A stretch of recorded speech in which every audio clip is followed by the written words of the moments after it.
Hey, good morning once again, options traders, and happy Friday, everyone. Well, this is the third of a three-part series of should you roll your options out early? And so I divided the moneyness up into three different categories. So the first one was for at the money, the previous one was for in the money, and now we're going to talk about out of the money. And you're going to find that there are subtle differences depending on what type of moneyness your option has. So let's take a look. Should you roll your out of the money options out early? So before we find out, please be sure to click like and subscribe. It's very much appreciated and helps to promote the channel. So in the first video, I talked about the trade-offs, that all option strategies are about trade-offs. Same things apply here. I also explained that a rollout means that you are keeping your strike the same, but you're just going to swap it out for a longer dated one. So I'm going to skip those two slides for this video. So let's just jump right into an example. Let's say that the stock is at 100 and you own a 30-day 105 call. So we're 5 points out of the money and we're getting fairly close to expiration, right? We've got 30 days left. Maybe when you bought it, it might have had 6 months to go. And this is part of why people think they have to roll them out, because they go, oh, it's getting very close to expiration and I don't want to see it go off the steep part of that time decay curve. Well, that's the question we're trying to answer. Should you roll out? And again, traders often roll because of theta. They've got this super fear about theta, even though, remember, it's not a risk, it's a characteristic. So theta really shouldn't be our primary concern. So let's take a look at what are the trade-offs. Well, rolling an out-of-the-money option out early, let's start with the pros. You will increase your delta. And this is probably the biggest argument for doing a roll early for an out-of-the-money option. So that option might have fallen to a 20 delta. Maybe we can pump it up to a 35 delta or a 40 delta. So if we're still bullish on the underlying, you might as well increase the sensitivity of that option. Why wait for this big stock price move and have no deltas to pick up the cash? So that's a possible reason. I'll show you in a little bit why that might not totally hold. So again, that's probably the biggest reason. You're also going to increase vega. Now remember, that's true regardless of which type of option, in the money, at the money, or out of the money. Whenever you go to a longer dated option, it is naturally going to be more sensitive to volatility or therefore vega. So you will get an increased exposure to vega, but as I've talked about before, that shouldn't really be a reason. Even though you might be expecting volatility to rise, it could probably just as easily collapse, in which case it would work against you. But if there was some reason that you wanted to get an increased exposure to vega, you could make a mild argument for rolling it out early. Now here's another one where people get tripped up on, and that is you are going to decrease your theta. This is always why people think that we should roll out the options early, because they're so afraid of going off that steep part of the time decay curve. But as I'm going to show you at the end of this video, this one you have to be really careful on for the out of the monies. So even here, I'd be very careful about rolling out just because of some unfounded fear of theta. So what are the cons? Well, the biggest con, as is true with all of the different rolls we looked at, is that you're going to increase the price. You've got to put more money into the trade. It's always going to be a net debit to roll out in time. And now if the stock continues to go against you, you have more to lose. Where if you had just stayed put with the original option, you would have less money to potentially lose. So this is why you have to be careful about rolling out just because you want to get exposure to vega or to decrease the theta. It comes at a cost. So let's go over to our pricing model. And here we have our $100 stock with a 105 strike. Here's 30 days to expiration and 120. Look at the deltas. You went from 19, but you went to 34. Getting close to doubling those deltas. So again, that's kind of a good reason for rolling out, because again, if you're still bullish, you've got more deltas to pick up that money if the stock in fact rises. Your theta, yeah, you decrease it a little bit, at least in absolute terms. You've gone from 2.5 cents to about 1.7 cents, but it's not a huge difference. Let's take a look at vega. There's your increase. You went from about a 7 vega to a 20 vega. Remember what that means is that if volatility increases one tick from, let's say, 20 to 21%, this option is going to pick up 20 cents. Whereas if you had stayed with the original option, you would only pick up 7 cents. But look at the difference in price. This option with 30 days to expiration is worth 56 cents. With 120 days, it's worth $2.40. So you have to ask yourself, is it worth putting this much additional money into the trade for some benefits that might just be marginal at best? That's really the big decision. Is it worth changing your effective cost basis from 56 cents to $2.40 for maybe pumping up these deltas a little bit? That's the biggest part of the decision. So graphically, if we looked at the 30-day option, the current curve in red, we look at the 120-day graph in black, and this looks very much like the in-the-money one. And that's because it really is. Because remember, we're looking at stock prices across the horizontal. So right now I've got it with the stock at 100 with the 105 strike. But what if I just said, what if we're up in this part of the graph with the stock at 110? Now it's the in-the-money curve. So these characteristics really don't change for the in-the-money or the out-of-the-money. It just depends on where you are on the graph. But just like with the in-the-moneys, we get pretty much the same results. If you roll from the red to the black, that is rolling out, you get a little bit of benefit if the stock is in this range. The black line sits above the red. But if the stock moves up, you would have been better off staying on the short-term option because the red line sits above the black. And if the stock moves down, you would have been better off staying with the original option because, again, the red line sits above the black.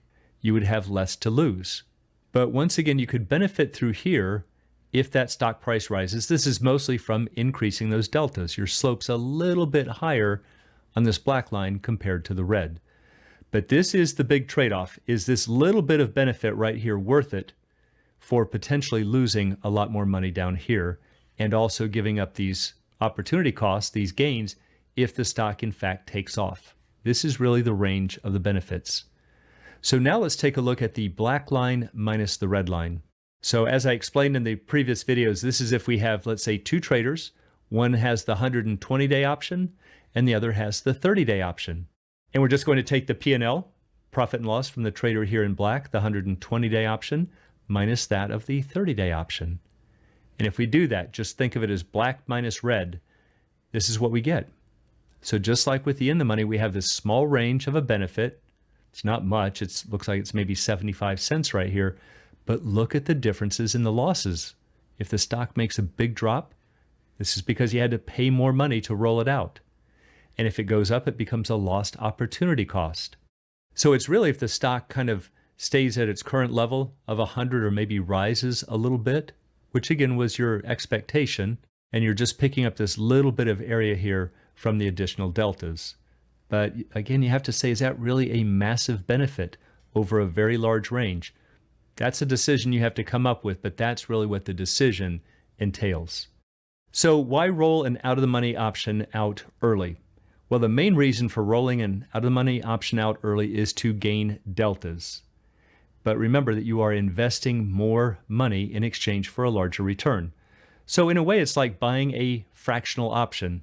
Instead of buying an option that controls 100 shares, you're saying, okay, I just want to buy 30 deltas or another 20 deltas.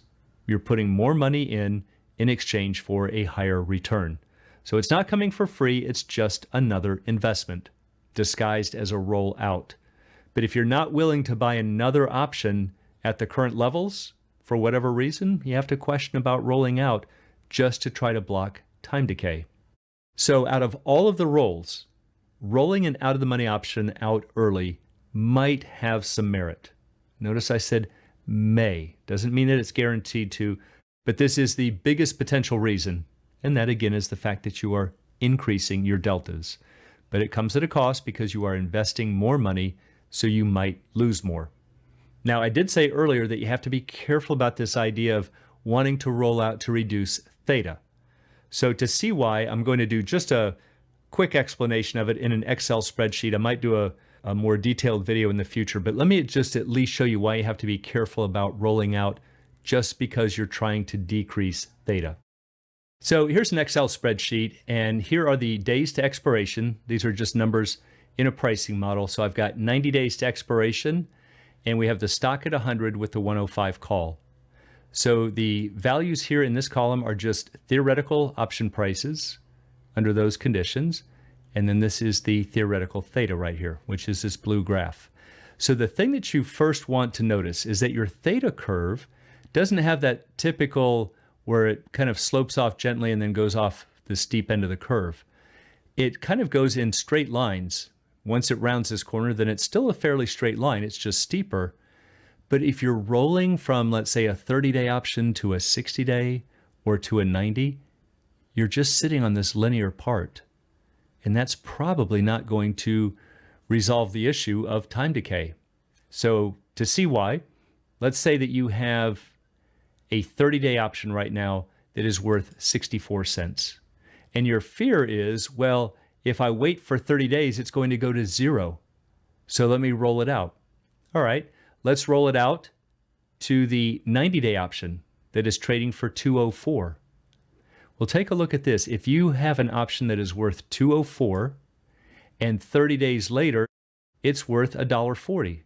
What's 204 minus $1.40? 64 cents. It's exactly the same cost that you would have here. It's not going to be any cheaper. It appears to be cheaper because you're paying 204 and getting $1.40 back. But that's really just an illusion. It's still costing you 64 cents. Now, sometimes I've heard traders say, well, wait a minute, we're getting some money back because I'm rolling it. I'm going to collect 64 cents. Well, okay, if you want to look at it that way, you could say you are going to pay 204 for this one, and you're going to collect 64 cents back, so you have a net cost of $1.40 for the roll. But again, that's an illusion. It doesn't mean that you didn't pay 204 for it. You just cashed this one up here for 64 cents, and rather than putting that cash in your pocket, you just turned right around and dumped it into this option. But if you want to look at it that way, that's fine. Notice that you have $1.40 into it, and then 30 days later, you get $1.40 back. So you're still out 64 cents. See, so it didn't really guard you against losing 64 cents. It looks like it did, just because you can say, well, my option was worth 204 and now it's worth $1.40. So it looks like you saved some money there when you really didn't. So the moral of that story is that if you're going to roll out to try to reduce your time decay, you'll have to do a little more digging and maybe look in your risk profiles, but you're going to have to roll out a lot further in time. You can't go from a 30-day to a 90-day. You might have to go from a 30-day to a 6-month option or a 9-month option, year and a half, something like that. But now you're right back into the problem. If the stock moves against you, you're going to have a lot more at risk than the current 64 cents. So that's why I said you have to be careful about rolling out with the argument that it's to block time decay. Remember, that is not a risk, it's a characteristic. But if that's something that's a concern to you, just be very careful that you're doing the roll for the right reasons. The main reason for rolling an out-of-the-money option out early is to increase your deltas, but that doesn't always mean it's a good idea to do so. And for anyone who'd like to learn more about the art and science of options trading, please check out the Alpha Trader course, Strategy Lab, and a technical analysis course. It's all at optionsatoz.com. Also, please join us on Options A to Z's Facebook trading group, and you can find a link in the description below.